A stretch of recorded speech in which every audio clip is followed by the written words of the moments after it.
Okay, so a lot of you have been asking how I learned to speak English while living in Colombia and speaking in Spanish.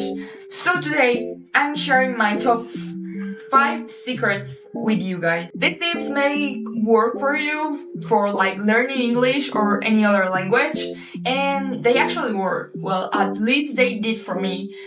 And I think I definitely did learn in school. Since I was a kid, I've been kind of surrounded by English. Well, not a lot, but definitely something. I used to listen to a lot of music in English, and yeah, that was most of the things that I did. And one of the hardest things for me in English is grammar. I think this applies to any other language. And the accent, picking up an accent is kind of difficult. And picking up the right words for you to speak. I've been reading some of my comments and listening to some of my friends that follow me. And I've kind of noticed a pattern. Most of you guys feel stuck in the way that I did. So I just sat down and wrote down everything that worked for me and everything that changed the game for me. I used to not really know how I learned English, but I look back in my journey and I started thinking, and it wasn't that it had just appeared in my head. No, it wasn't like that. I've realized that my actions were actually kind of the key. So I narrowed it down to 5 secrets. The first one is about unlearning everything that you think you know, and I call it the baby mindset. Don't be afraid of starting from the bottom. Act like you know absolutely nothing about the language and become a baby. I use this method mostly for Korean, but for English I used to use it watching TV shows like The Amazing World of Gumball. That's personally my favorite one.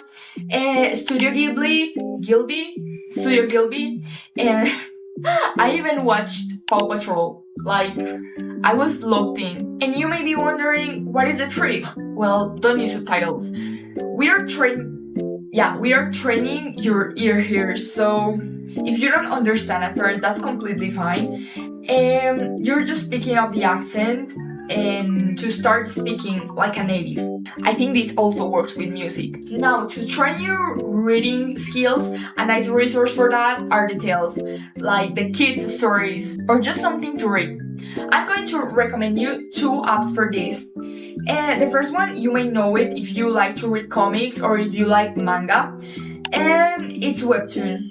You can download the app and change the language in your profile.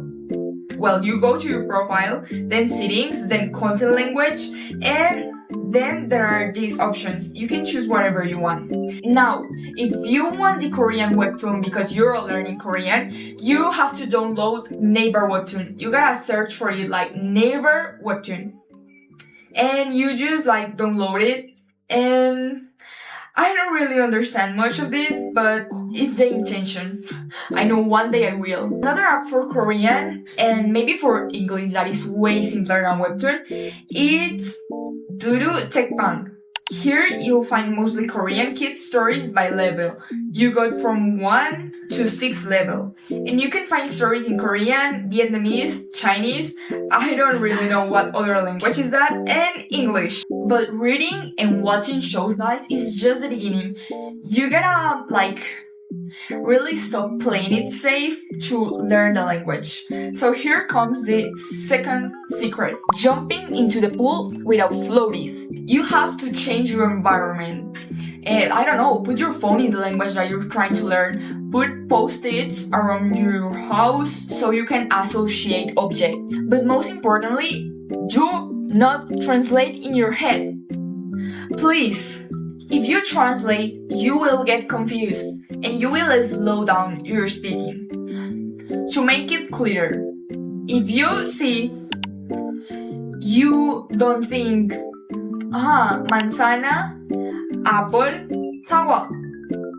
No, you just see it and immediately think, apple, sawa. You have to associate the image with the word. Listen to podcasts and music, and it is completely okay if you don't understand, because you're just soaking in the language little by little. And this is a pro tip. You can rewatch your favorite shows in your target language because you already know the plot. You just have to pay attention to the words. And yeah, I personally recommend Dairy Girls. Like, it's a kind of difficult accent, but I know you guys can do it. It's a really good show. It's like a comedy show. But yeah, I recommend it. This is how you change your phone language. First, you gotta go to settings, then you look for language and region, and add the new language. And I have a warning, guys. The first day that you do this, you're gonna feel lost in your own phone, but don't worry, because actually it is completely fine. Now, you may be thinking, Isa, I've been watching Gumball for a week, and I don't speak like a native at all. Well, welcome to the club. This leads us to secret number 3. Simply accepting that you won't learn in a week. If you're feeling dumb talking to yourself, you are in a good path. This process is definitely not perfect, but if you overcome your frustration and your fear, you might find it like really enjoyable, because if you do it, you might start like getting more confidence to talk to other people that are natives on the language or that know really good the language, so you can like slowly you can slowly get more confidence. Do not wait until you have like a perfect accent to talk, because you want to connect with other people through the language. You don't want to be like a walking dictionary. So if you want to order coffee and the other person understands you, then you actually won. I literally spend like half of my day narrating out loud what I'm doing. Like, oh, I'm making my coffee now. Oh, I'm really tired. It feels crazy at first, but your brain needs to get used to your voice speaking that language. That's why I started making vlogs, so I wouldn't feel schizophrenic. I'm lying. Actually, I'm lying. I actually started in English because I didn't want that anybody that knew me like could find me. But they eventually saw my channel and saw my videos.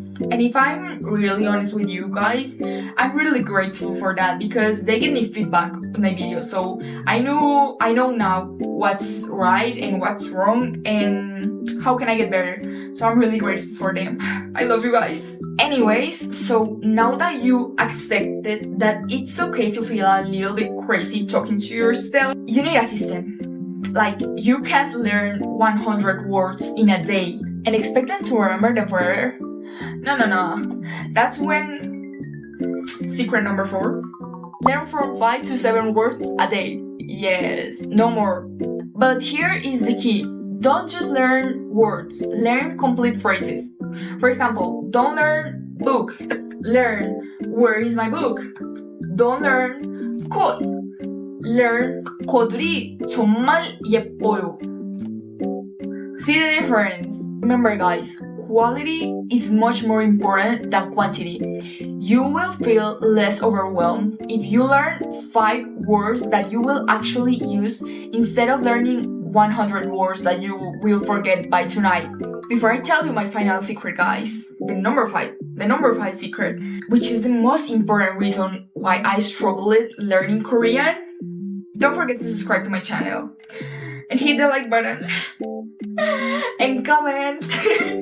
But yeah, seriously, don't forget to do that, because like this, the algorithm can show more people that are interested in learning languages my video. So yeah, don't forget it. Now, 5 words per day sounds easy, right? But the struggle is not when you learn the 5 words, it's when you do it every single day. Which leads us to my final secret. Consistency is the key to everything. You have to make it easy to your brain to pick up the habit. For example, for me, when I leave my notebook open on my desk with a pencil, it makes me want to learn, to improve more. I also look for inspiration in study blogs, and I use Pomodoro timers to keep me focused, because I struggle a lot with focus. But let me tell you what happens when you lose consistency. I stopped studying Korean for almost a year. Like, I didn't go And I've been starting and I've been stopping and I've been starting and I've been stopping. And now that I'm retaking the lessons and starting to study again, I feel lost. I feel like completely lost, and I know that I know some things, but other things I don't know. It's not about much. It's not about how much you study. It's about how often you study. So most importantly, guys, please don't forget why you started. If you want to watch your favorite shows in the original language, if you want to travel to a new country, if you want to meet new people, if you are like me and you want to like get to know people around the world and you have like a new target audience, then just keep going. Because if that's your goal, then it will make you feel like with the enough motivation to don't stop. That why or that reason that you have is going to be the thing that will keep you motivated in the days that you don't feel like it. Okay guys, this is everything for today's video. If you are on this kind of journey, also don't forget to subscribe, because we're trying to reach the 500, the 500 followers. So if you want to like practice English, you can watch my vlogs. Yeah, just if you want. I'll wait for you to subscribe. And yeah, thank you so much for watching. I love you guys, and I'll see you next vlog. Bye bye.